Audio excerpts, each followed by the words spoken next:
So in learning topic 8, we focused on the use of mobile media and specifically how we can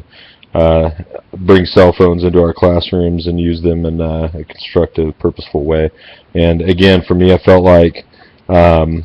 teaching in the 6th grade, it being in that kind of transitional zone, I have many students who do have cell phones, but there's a significant portion of them who do not. And so, again, that's kind of something that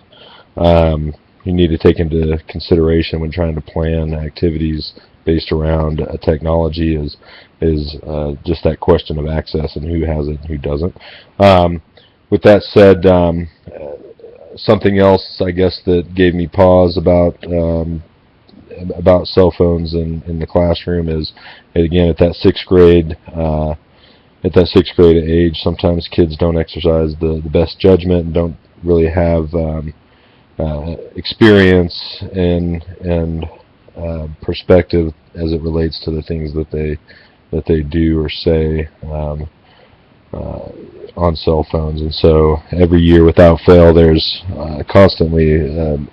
every year without fail, there's an incident, at least one, but most of the time more, where cell phones are kind of the preferred method to intimidate or bully kids, or just really just kind of share and spread unsavory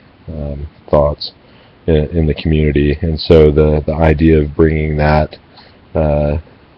into the classroom is something that I haven't really given much thought to. But fortunately, this learning topic kind of was able to shed a positive light on using cell phones in the classroom, and it's at least given me a few ideas about how it could be done in a meaningful way, in a way that's constructive, and in a way that hopefully everyone has access to. And so throughout the course of the research, there were many uses for cell phones. Of course, giving students another way to digitally access content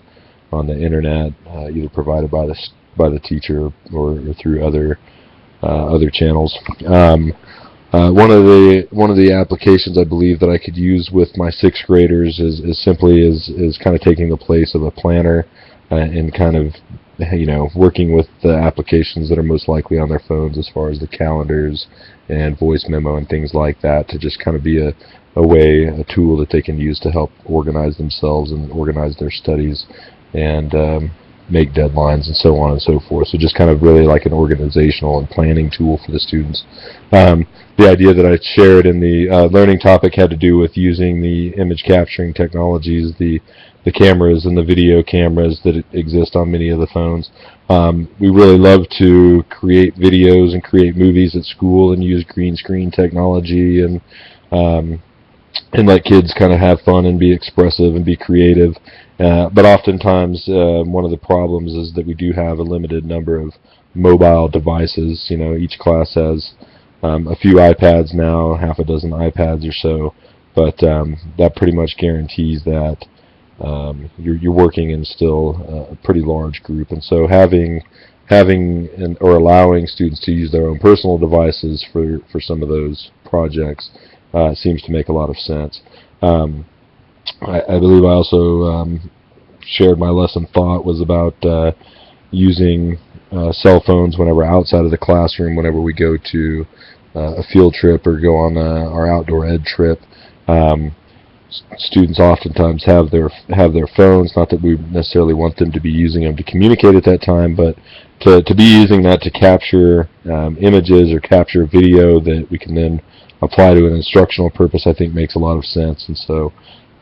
my idea was to use the images captured at a museum to then combine with other technologies to try to create a virtual tour of the museum and try to find a more authentic way to keep students engaged while they're on a field trip, and hopefully give them a chance to kind of linger on what it is exactly that they're looking at, with the idea that the more that they can learn and the better that they can describe and capture digitally what it is that they're seeing, the more just the better a virtual tour would be created as a result. Of course, the idea of using cell phones as a mobile response device, either through a software like Poll Everywhere or another, seems to be a pretty reasonable